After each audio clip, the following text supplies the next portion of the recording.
Gálatas 4. Faça oração a Deus, não se esqueça. Peça ajuda para entender essas palavras. Vou começar lendo no versículo 1.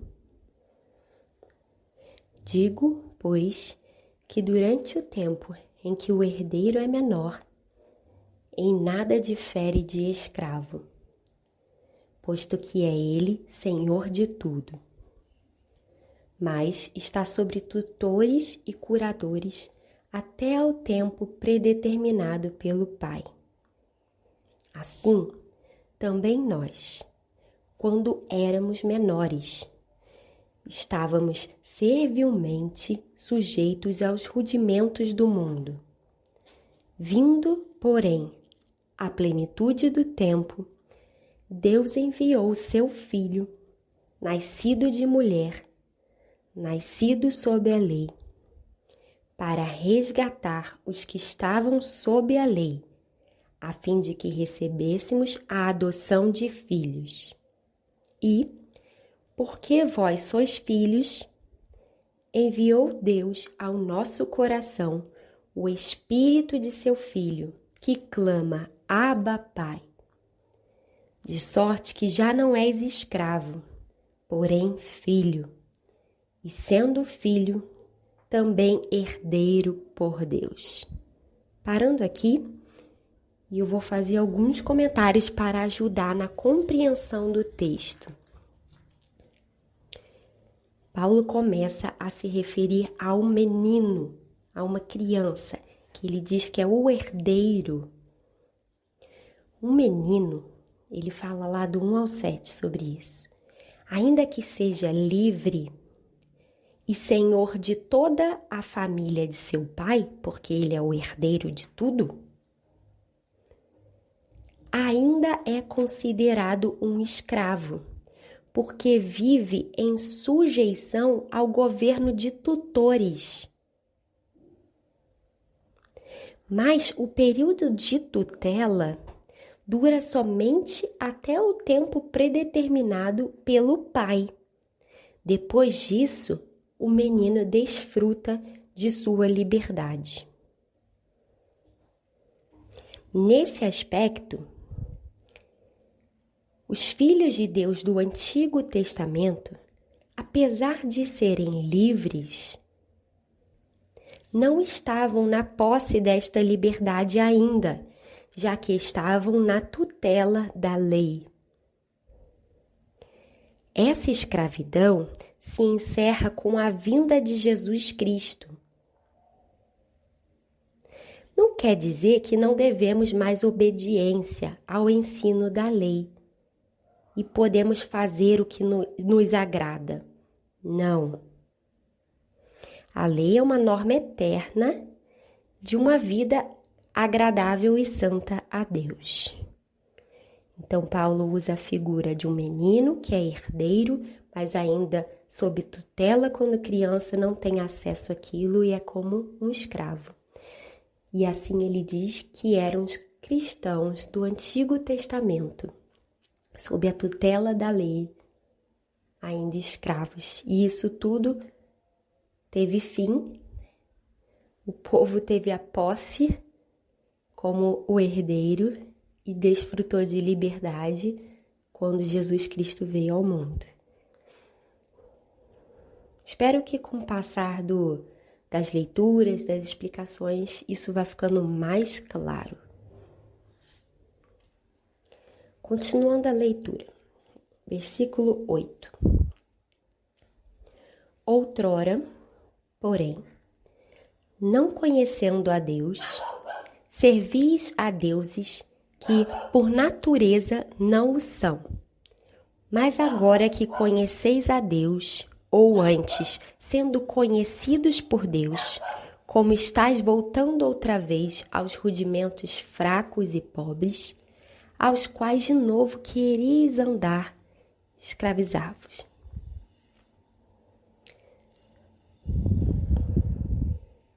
Versículo 8. Outrora, porém, não conhecendo a Deus, servis a deuses que por natureza não o são. Mas agora que conheceis a Deus, ou antes, sendo conhecidos por Deus, como estáis voltando outra vez aos rudimentos fracos e pobres, aos quais de novo quereis ainda escravizar-vos? De novo, tentativa da leitura do versículo 8. Versículo 8. Outrora, porém, não conhecendo a Deus, servíeis a deuses que por natureza não o são. Mas agora que conheceis a Deus, ou antes sendo conhecidos por Deus, como estáis voltando outra vez aos rudimentos fracos e pobres, aos quais de novo quereis ainda escravizar-vos? Guardais dias e meses e tempos e anos. Receio de vós tenha eu trabalhado em vão para convosco. Parando para uma melhor compreensão, nesses versículos, mais uma vez, Paulo questiona por que eles estavam obrigando a prática de rituais judaicos, se ele, o próprio Paulo, já havia ensinado que Jesus cumpriu todos eles.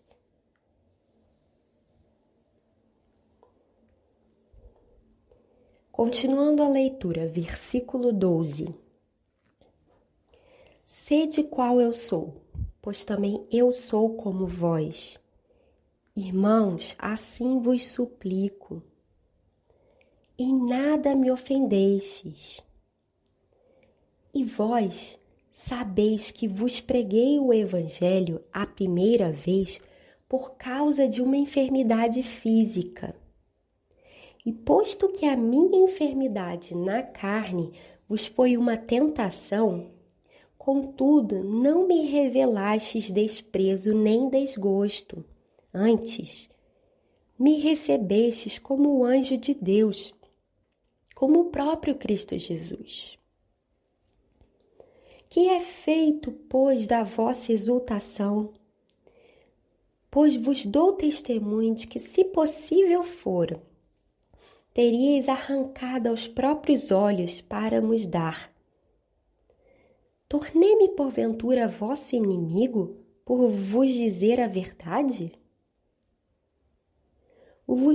Os que vos obsequiam não o fazem sinceramente, mas querem afastar-vos de mim, para que o vosso zelo seja em favor deles.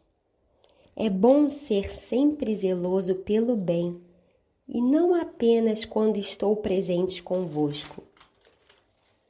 Meus filhos, por quem de novo sofro as dores de parto, até ser Cristo formado em vós. Pudera eu estar presente agora convosco e falar-vos em outro tom de voz, porque me vejo perplexo a vosso respeito. Bem, vou tentar ajudar na compreensão desses versículos. Bem, nesses versículos, do 12 ao 20, Paulo lembra que para levar o Evangelho aos Gálatas, deixou de lado muitas restrições legais judaicas, quando diz no versículo 12 que ele é como os gentios, por ter abandonado essas práticas. No versículo 13, lembra que uma doença o fez passar longo período na Galácia, o que lhe foi uma oportunidade de pregar naquela região. E mesmo doente, os Gálatas o receberam muito bem e não o rejeitaram. Paulo chega a dizer que a enfermidade foi uma tentação, no versículo 14. já que ele, naquele estado doente, era desprezível, como se aquela doença o diminuísse, já que ele não podia esconder o seu estado. E mesmo naquela situação, as pessoas da igreja o receberam e o ouviram. Isso só poderia ser obra do Espírito Santo na vida dos Gálatas e de Paulo também. No versículo 15, Paulo fala: que é feito, pois, da vossa exultação? Essa exultação é que eles eram bem-aventurados, felizes, por terem recebido a palavra, por terem crido no Senhor Jesus. Mas estavam se tornando infelizes a partir do momento que estavam abandonando a pura doutrina aprendida. Por isso Paulo pergunta: o que é que está sendo feito com essa exultação? E Paulo, nesse versículo também, revela o grande amor que tinha por aquela igreja,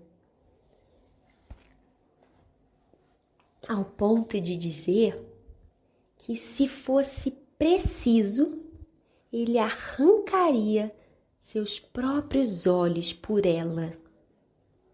No versículo 16, ele chama a atenção que esses falsos mestres queriam afastar a igreja de Paulo. No versículo 19, ele chama a igreja de filhos, chama os Gálatas de filhos. Ele fala: meus filhos, por quem de novo sofro dores do parto. Mostra que Paulo os amava tanto que os tinha como filho, como se ele mesmo tivesse gerado